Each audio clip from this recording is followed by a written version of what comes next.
my name is Lizzie, and this is Lizzie's Literary Life, and WONDERTHON is back, and we are headed to the Renaissance.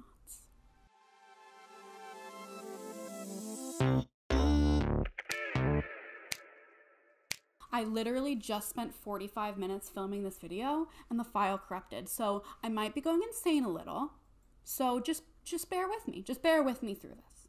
I'm really excited though. I'm so excited because WONDERTHON is a readathon hosted by yours truly that I started last year, and it was so much fun, and we are bringing it back. If you're watching the premiere, hello, say hello in the chat. I will be there too. I'm so excited to premiere this video. The one thing I do ask is that if you have questions about the rules during the premiere, ask them in the FAQ channel in the Discord, just so we have that record so everyone can see and refer back to those. But I'm so glad you're here. If you don't know what I'm talking about, WONDERTHON last year was the Ancient Wonders Readathon, where 4 ancient cities battled it out to become the dominant city. It was wild, it was chaotic, it was so much fun.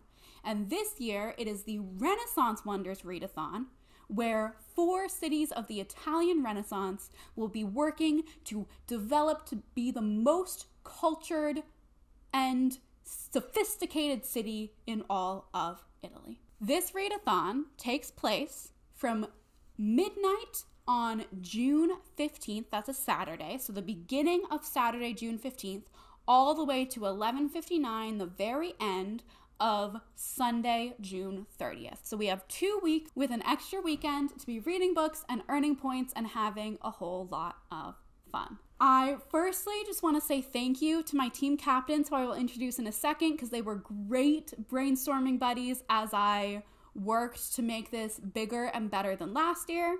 And a huge special shout out to Ruby from Ruby Red, who created all of the graphics that I will be showing on the screen today.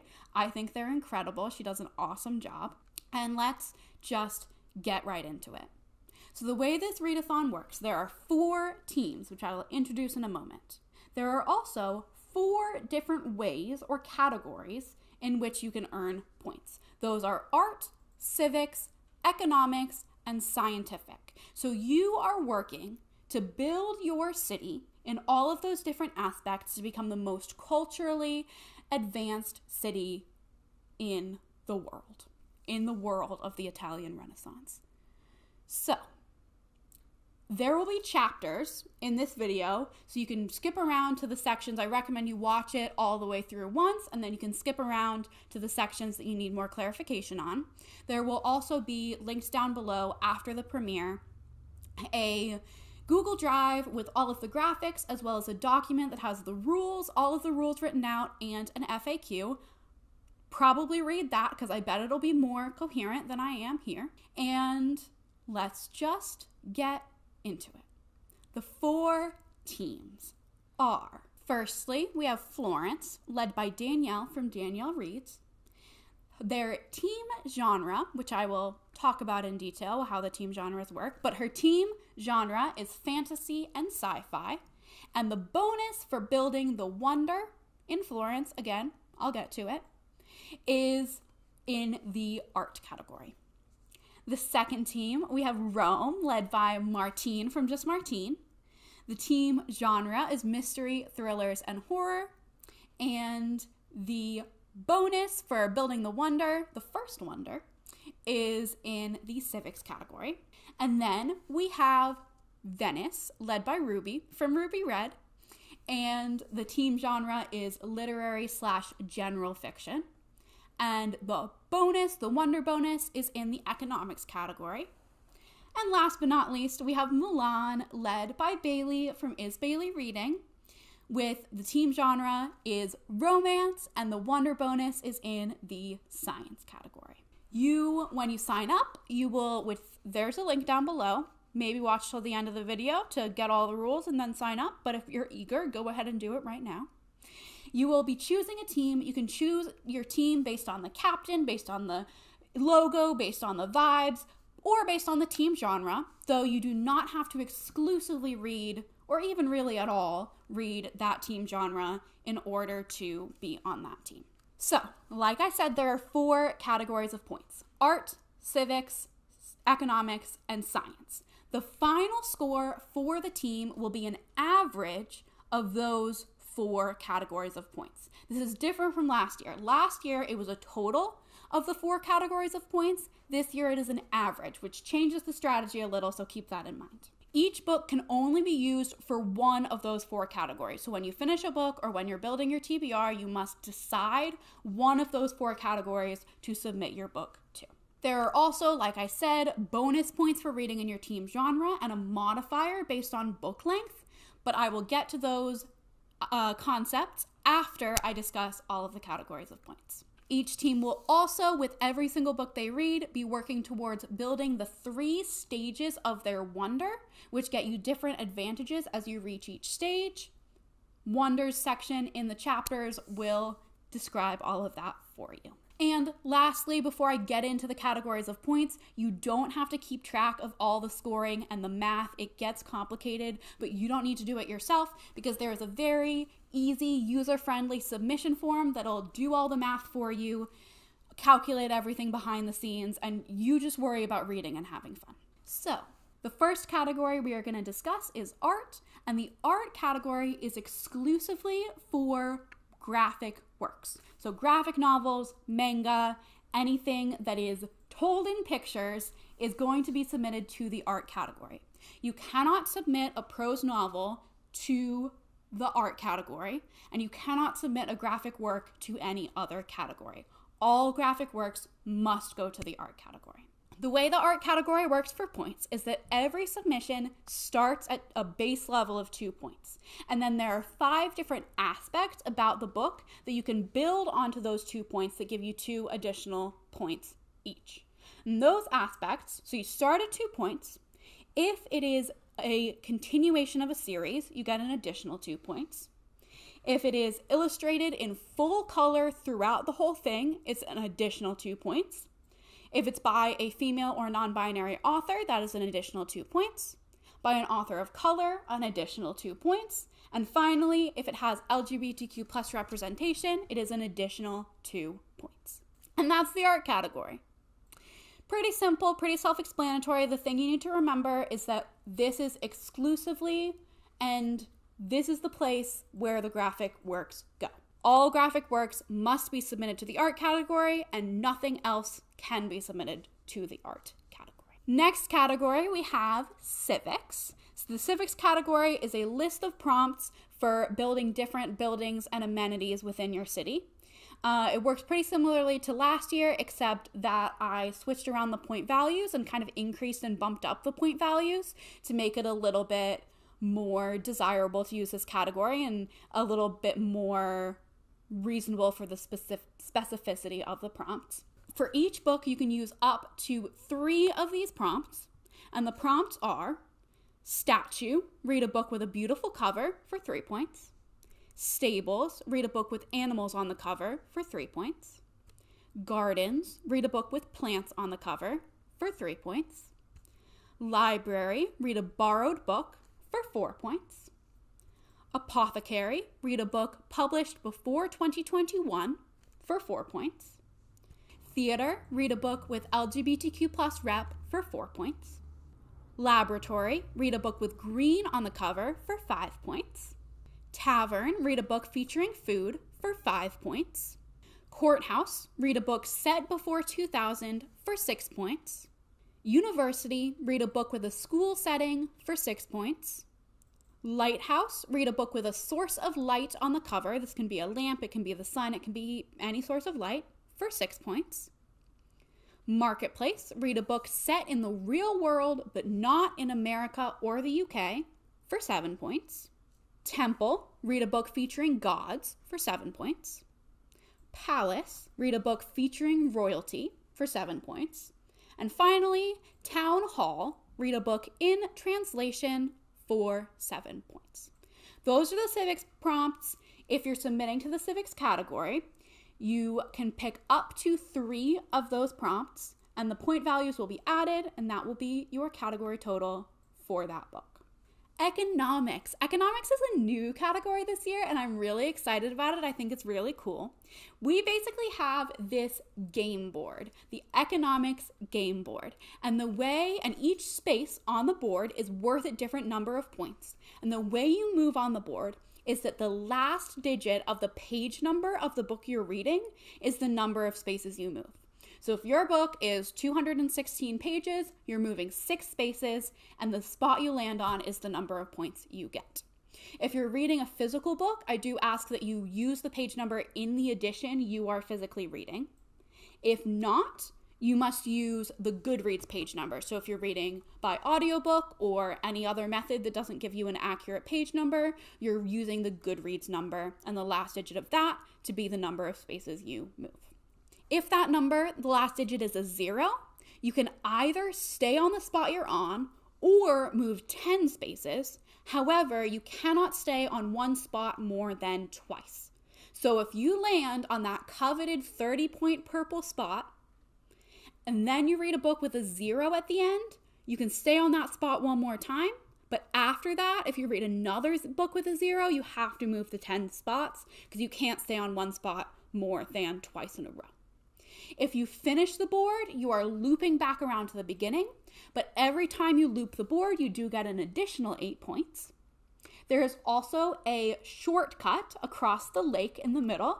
If you land on that 5-point space before the shortcut, you can choose whether to go around the lake or to take the shortcut. But you can only take the shortcut if you land and get those 5 points before the lake, if you land on that spot. I think the game board is gorgeous. Ruby did an incredible job making it, and I'm really excited to see how this new category plays out. The science category is similar to last year. We have this beautiful, again, Ruby did an incredible job with the graphics. We have this flowchart, this canal flowchart that has a whole ton of prompts on it. The top row of prompts is 2 points. The next row is 4 points. Then 8 points, and then 16 points. You must follow the paths and go in order, but you can use up to 2 prompts per book. So you can use a 2-point prompt and a 4-point prompt that are connected by a canal. And then you can read an 8-point prompt and a 16-point prompt that are connected by a canal and connected to the previous 2 and 4-point prompts you used. If this is confusing, there are examples in the rules document that is linked down below. But you must follow the paths, go down the board, and then you can start back up over at the top. And you can use 2 prompts per book. So there's a lot of prompts, so I'm going to go through them pretty fast, but I guess there are a couple that need explanation. The 2-point prompts are read an audiobook and read an ebook or physical book. Pretty self-explanatory. The 4-point prompts are a middle grader YA book, an adult / kind of general audience book, a new release, which is 2023 or 2024, and a backlist book, which is 2022 or earlier. The 8-point prompts are a TBR vet, which is a book that has been on your radar or on your shelves for a really long time. A book that is new to your TBR, so you just heard about it or just purchased it. A book that's in your favorite genre, a book that's in a genre you read from less often, a new to you author, a randomly generated color. So this is, if you come to this prompt, you're on that path, you spin a color wheel or do a random color generator, and then the cover of the book must match that color. A book with an adaptation, can be movie, can be TV, can be a video game, and an author you've read from before. And then the 16-point prompts are a book with a romance, a book with an earth element. You can take that as you wish, interpret the prompt however makes sense to you.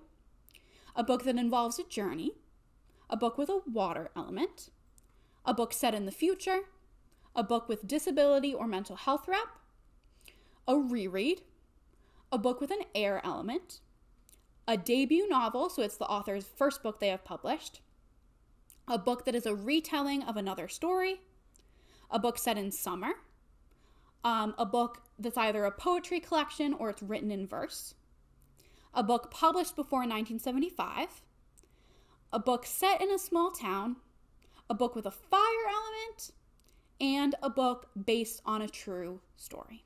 So those are the science prompts. You can do 2 at a time, but you must follow the paths. You will get an additional 10 points, regardless of what category you submit it to. So you first get the points from your category, and then you get the team genre bonus, if it's in your team genre, which is 10 points. And then that score is multiplied by a modifier based on the length of the book.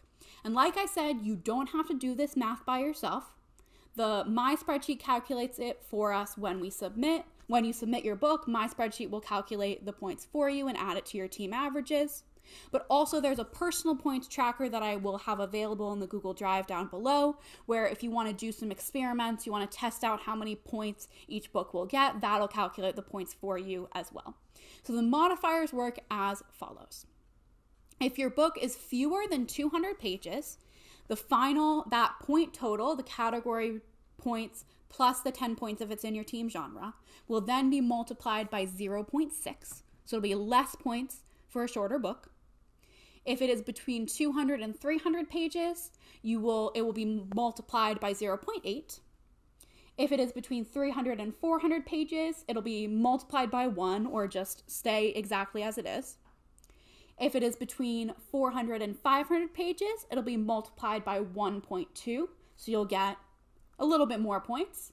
And if it is greater than 500 pages, it'll be multiplied by 1.4 for an even bigger total number of points.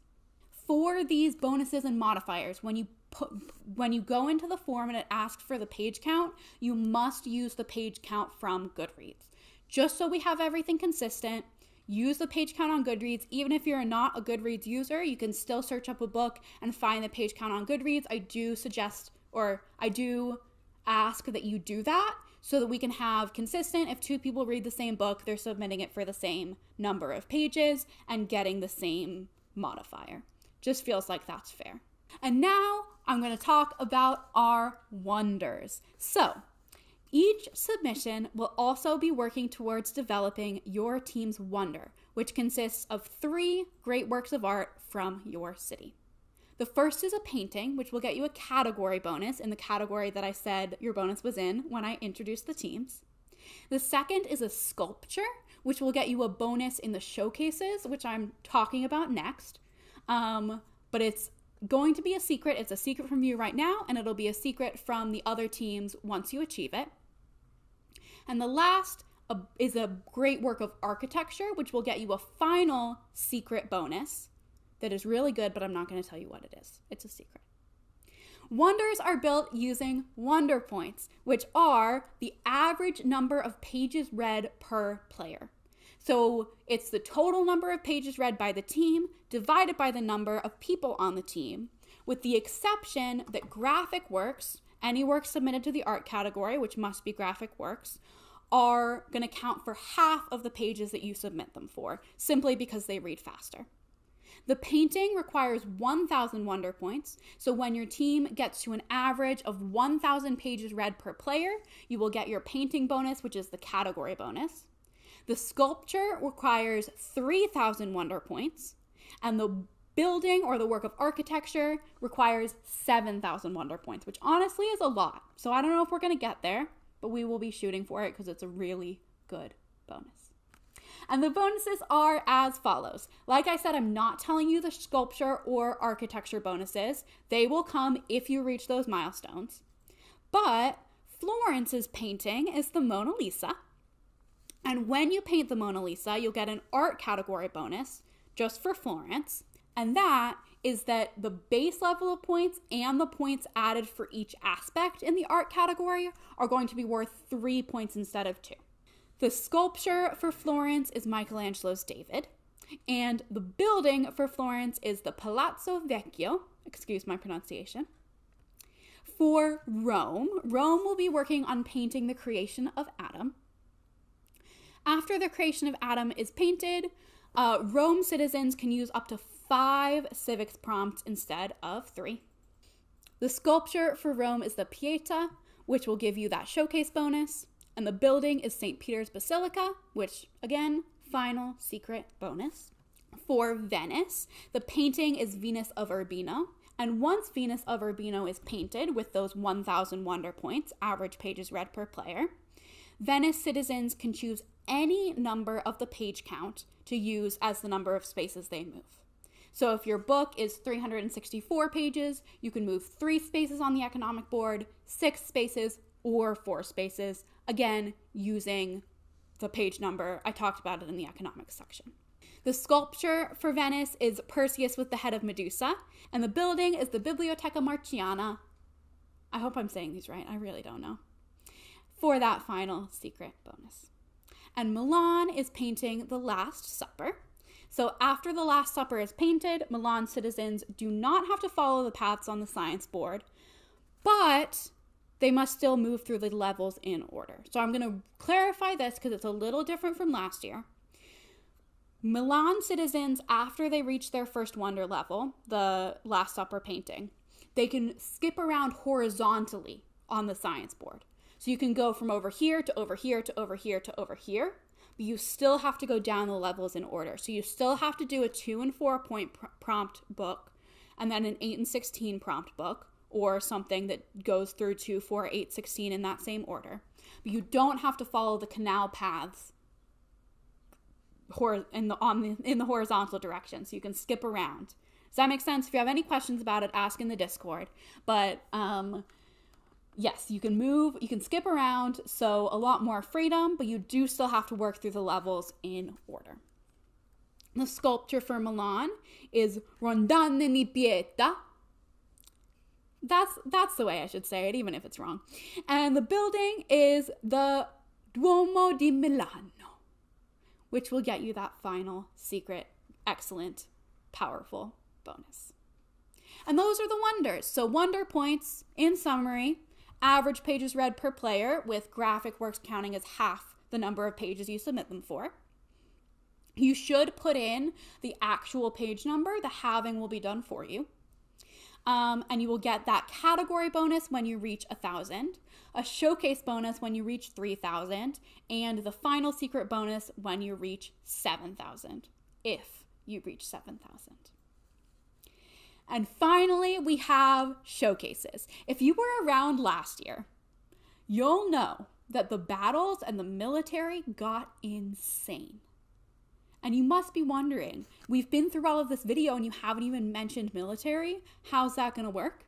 There's no military. We are peaceful. However, there are showcases, which you can think of as kind of like a World's Fair.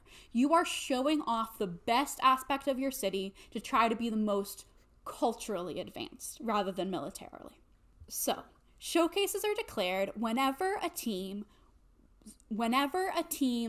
average books read per player increases by 3. So that number, we can call them showcase points, is the total number of books read by everyone on the team, divided by the number of people on the team, again with graphic works counting as half a book, because they read faster. Once that increases by 3, so at 3 of those books read per player, at 6 and at 9 and etc., you will trigger a showcase for your team. When a showcase is triggered, your team will collectively as a group choose what team you would like to compete against and in which category you would like to compete against them in. So for example, Rome gets to 3 average books read per player. They have some time to decide, and I'll go over what the times are in a second. They will decide, I want to compete against Florence in the science category. The science point totals are actually averages because it's average per number of players on the team to make sure that bigger teams don't have an advantage. But the science points of each team, Rome and Florence, will be compared. There's a difference. That difference between the 2 point values will be taken. And the winner, which may not be Rome, Rome may have chosen poorly and not actually won the showcase they declared, but whoever wins, whoever has the highest points in that category, will take 40% of the difference between those 2 point values as a prize, and the loser will take 10% of that difference as a penalty. So again, you're not calculating these numbers. I am, with the help of my spreadsheet. And what you need to know is that there's a prize for winning a showcase and there's a penalty for losing a showcase. And it's based on the difference between the number of points in that category. The prize is larger than the penalty, so we won't have lots of negative points this year. Maybe, we'll see what happens. But yes, that's a showcase. Think of it as a World's Fair. It is a chance to show off the best aspect of your city, get a prize, knock another team down a peg. So, all showcases will be resolved and voted on at a consistent time every day. This is to keep from me and your team captains going a little insane. So, at 11 a.m. EST every single day during the Readathon, I will be coming into your team chats and telling you whether or not you have a showcase to be resolved. You then, if you do, you then have an hour until noon EST to decide what team you're going against and what category you're going against them in. And then at noon, I will resolve that showcase and I will announce to everyone the winner and the loser and the category, but not the actual point values. That's going to be a secret. You will, at all times, have access to your team's point values. You're going to have access to a spreadsheet. It'll be linked in the Discord that tells you all of your team's point values so you can keep track of where you're at, as well as the wonder points for every other team as a little sneak peek. And that's, I think, everything I have to say. We got through this faster than the first time I filmed it, probably because I actually know what I'm talking about this time. So, what are your next steps if you want to join? There are many links in the description. The first one that I've mentioned already is the Google Drive. It has the graphics, it has the personal points tracker, and it has all of the rules as well as an FAQ section. So definitely read through that first if you have questions. There is also a Discord linked down below. I highly, highly recommend you join. I will be giving points updates in there, updates of the standings of who's winning throughout the Readathon, as well as there's just lots of fun stuff and chatting that goes on over there, so I highly recommend you join. And if you have any questions, the FAQ channel in the Discord is the place to ask. And finally, there is the sign up link, which is a form where you just put in, you need a unique username for tracking, so you want to remember that username. Your Discord username, so I can put you in the right team on the Discord if you're joining the Discord, which I highly recommend you do. And then which team you're going to join. And I also have all of the team captains channels linked down below, as well as their announcement videos. So if you want to watch all of those, I highly recommend you do, and you can choose your team based on that. And I am so excited. I'm so excited. So please join us. It's going to be so much fun, so much chaos, and I can't wait for June. So leave me a comment down below, give this video a like, subscribe to my channel, join the Discord and sign up, and I will see you in the next one coming very soon.